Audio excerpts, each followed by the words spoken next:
La refondation de l'école de la République, je le dis souvent, ça ne fait pas nécessairement écho, mais ça fera écho devant vous. La refondation de l'école de la République, c'est d'abord une refondation pédagogique. Nous avons bien entendu des questions de moyens à aborder, on ne s'en est pas privé, et on ne s'en prive pas. C'est nécessaire. On a en même temps des questions de structure. Je viens d'évoquer un conseil, c'est pareil avec le Conseil supérieur des programmes, c'est pareil avec un certain nombre d'éléments qui sont d'ordre évidemment législatif ou institutionnel. Mais l'essentiel, et je le sais depuis le début, et Claude Lelière nous l'a rappelé récemment dans un bel article d'un journal du soir qui paraît maintenant le matin. Une refondation, c'est pas une loi. Lors même que l'école de la République s'est fondée, ça a été beaucoup de lois, mais beaucoup de temps. Beaucoup de temps, je le vois y compris dans les débats sur la laïcité. Quelle confusion du temps. Parce que la matière qui est la nôtre, l'élève, bien sûr, l'enfant, mais c'est la représentation, c'est l'esprit public d'un pays. Et pour nous, l'essentiel, c'est ce qui va se passer à un moment qui va être cette rencontre entre le professeur et l'élève, dans la classe, sous le préau, là, au centre de documentation. Ce n'est pas une circulaire, ce n'est pas un arrêté, ce n'est pas un décret, ce n'est pas une loi, ce n'est pas une parole ministérielle. Combien se sont perdus dans les salles? C'est la capacité qui sera la nôtre d'entraîner les élèves avec les enseignants, avec aussi que nous devons entraîner. Et d'ailleurs, ça fait partie des projets innovants que vous défendez, les parents, avec les élèves. L'objectif d'exigence pour chacun, de réussite pour tous, de justice et de liberté qui est le nôtre. La pédagogie, ce n'est pas une science. Ça peut être un art. Ça peut s'appuyer sur des connaissances. Mais je crois que la politique nous peut. Et dans le fond, il y a des vertus communes, on le sait depuis les Grecs. Il va falloir dans cette affaire de la prudence, du tact, sans doute aussi une certaine constance et obstination. Je le vois dans des débats du moment sur l'articulation des temps scolaires et des temps éducatifs. Mais nous n'aurons jamais raison contre tout le monde. J'évoquais hier en question au gouvernement un sujet qui est très troublant. Le bonheur que certains avaient que la grande loi de 2004 et une décision récente du Conseil d'État sur le port des signes ostentatoires dans l'école conduisent à exclure une jeune fille de l'école de la République. Moi, je suis prêt à assumer cela au nom de nos valeurs, la laïcité. Mais pour nous, pédagogues, lorsqu'on est conduit à l'exclusion d'un ou d'une élève, c'est d'abord un échec considérable pour nous. Parce que ce que nous voulons, lorsqu'une liberté appelle à une autre liberté, c'est la définition même de cet acte pédagogique de ce que Descartes appelait la générosité. Et les enseignants sont des gens généreux. Alors pour nous, c'est un échec. Car nous voulons convaincre, nous voulons persuader, nous voulons élever, nous voulons faire en sorte que d'eux-mêmes ces enfants comprennent que la liberté pour eux, l'émancipation pour eux, l'intérêt pour eux, c'est de partager ces valeurs. Les principes que nous avons mis en œuvre dans la loi, d'abord sur l'accueil des petits, des moins de 3 ans, ce ne sont pas, il y a des chiffres, des principes quantitatifs, ça s'accompagne, et j'espère que vous l'aurez observé, y compris dans notre attention au maternel, à cette grande tradition pédagogique française, d'un discours bien entendu construit sur ce que nous devons faire pour que cet accueil soit utile aux enfants. Le plus de maîtres que de classes, on l'entend maintenant en dehors des cercles de spécialistes, il était quand même connu depuis longtemps. Pour que cela marche, c'est une programmation, bien sûr, c'est une volonté politique portée y compris par le chef de l'État, c'est 7000 postes programmés, mais ce sera et c'est une pédagogie. Et alors, pour traiter la difficulté scolaire, C'est l'idée d'une nouvelle façon de travailler, de mettre dans la classe. Ce n'est pas notre habitude. Et c'est un des projets dont je vous parlais avec nos amis de la Martinique à l'instant. Le double regard, ça n'est pas simple. Je l'ai pratiqué moi-même dans des écoles normales il y a maintenant quelques décennies, on va dire, poliment à l'égard des ministres. Et je voyais à quel point c'était des choses difficiles, parfois blessantes, parfois inquiétantes. Et en même temps, quel ressort pour progresser dans son activité. C'est une nouvelle façon de travailler. Moi, je fais partie de ceux, laissez mûrir l'enfance dans l'enfant, donnons-nous du temps. Si nous considérons qu'il faut du temps pour apprendre, il faut du temps pour enseigner, il faut du temps pour parler avec ses collègues, il faut du temps pour innover, il faudra du temps pour réussir nos réformes. Nous disons oui aux pédagogies inductives, nous ne méprisons pas le tâtonnement expérimental. Nous considérons que l'erreur ou la difficulté est un des éléments de production de la vérité et du progrès, et pas en dehors du parcours. Ça va aussi pour une politique publique. Et nous aurons en permanence à voir, à estimer, à réfléchir ensemble si nous faisons bien et voir comment nous pouvons mieux faire.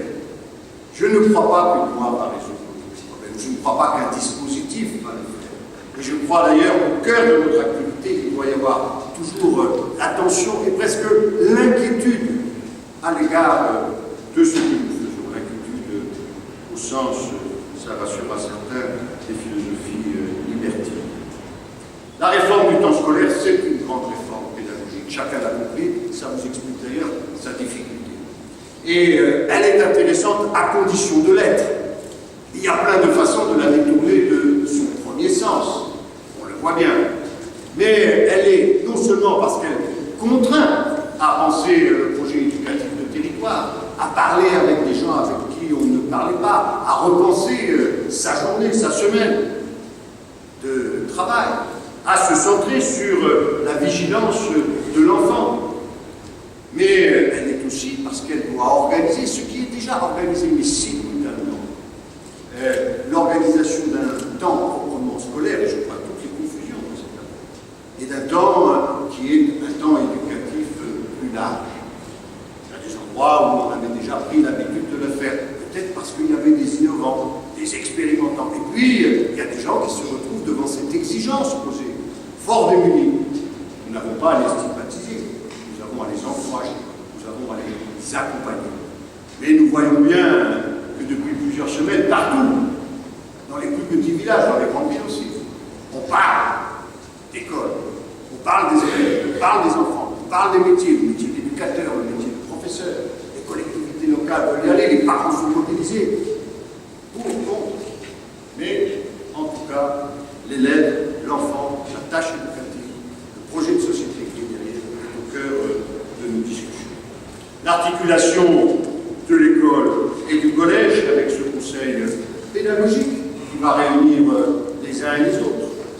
La nécessité de faire entrer l'école dans l'ère du numérique, ce n'est pas une innovation seulement technologique, c'est la volonté, bien entendu, de faire en sorte que prenne acte et que l'on modifie aussi profondément notre rapport au savoir, notre rapport à la culture, notre rapport aux acquisitions, et puisqu'on parlait d'évaluation avec quelques-uns d'entre vous à l'instant, y compris, on a là un outil formidable pour faire évoluer l'évaluation des élèves. Et puis, ce dont je pense, et on voit d'ailleurs l'importance que cela peut revêtir, y compris en termes budgétaires, la création des écoles supérieures du professorat et de l'éducation. C'est-à-dire remettre au cœur la formation initiale et continue des enseignants. Une professionnalisation et une progressivité dans l'enseignement. Réunir les uns et les autres, tous les niveaux d'enseignement. Notre système a tellement souffert de ces partitions. Et en même temps, car je voyais les associations pédagogiques qui m'interrogeaient, on va voir si on va faire évoluer le texte au Sénat, faire que les professeurs travaillent aussi avec les autres métiers de l'éducation. Parce que de la même façon que l'élève ne se découpe pas en tranches d'histoire, tranches de biologie, tranches de... Et il ne se découpe pas à 4h30, c'est un heure. Et nous avons, et on voit toutes les interrogations portées en ce moment, à le concevoir dans le projet global. Il y a des esprits chagrins, nous faisons avec. Mais les écoles supérieures du professorat et de l'éducation, ce sera quelque chose de profondément nouveau. Pourquoi critiquer indûment les écoles normales? Pourquoi le faire des instituts universitaires? Pour blesser des gens qui s'y sont engagés? Et il y a encore des équipes. À quoi ça sert? Avançons. Mais nous ne referons pas la même chose. Nous allons essayer de faire, y compris pour le secondaire, que dans ce pays, il y ait vraiment une formation et des écoles pour le métier de professeur et aussi celui d'éducateur. Je suis déjà trop long, mais le message essentiel avant ces remises de prix que je veux vous passer, c'est le suivant. L'innovation, ça ne peut pas être une injonction ministérielle et ça ne le sera jamais. Ce n'est pas ma conception des choses.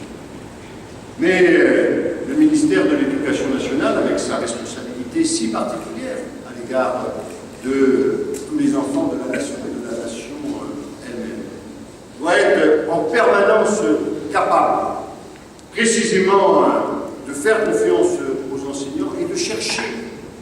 Les lieux sont différents, les temps sont différents, les personnes sont différentes, de chercher chaque fois le meilleur moyen de permettre la réussite des élèves. Nous avons besoin que le métier d'enseignant, dont on a trop considéré, dont on considère trop parfois qu'il est une tâche d'exécution, c'est une tâche de conception permanente, c'est une tâche d'intelligence permanente, c'est une tâche d'adaptation à chacun permanente, que ce métier trouve son plein soutien. Et donc, je crois que la réussite de la refondation de l'école de la République, ce sera sa réussite pédagogique. Et de ce point de vue-là, nous avons absolument besoin de l'innovation pédagogique. Elle trouvera d'ailleurs sa place comme ça dans l'institution, comme elle le fera avec la recherche dans les écoles. Et je crois que c'est pour nous tous un facteur d'optimisme. Je voudrais conclure en disant cela. J'entends, même si nous arrivons à réconcilier, et que le discours du président de la République devant le monument Jules Ferry a contribué, j'entends encore trop de propos qui sont, à l'égard des enseignants, parfois un peu désobligeants. Moi, je tiens à vous dire, même avec les réformes que j'assume et les efforts que je demande les uns aux uns et aux autres, et j'en suis le premier conscient des efforts que je demande. Je tiens à vous dire que le travail fait par les enseignants, la capacité de dévouement, d'innovation, et souvent on le voit sur l'innovation pédagogique, plus dans les zones où c'est difficile. Là, on voit encore davantage d'innovation, mérite la reconnaissance de la nation pour une raison simple dans ce moment de crise où nous sommes, c'est que vous êtes un facteur d'avenir et un facteur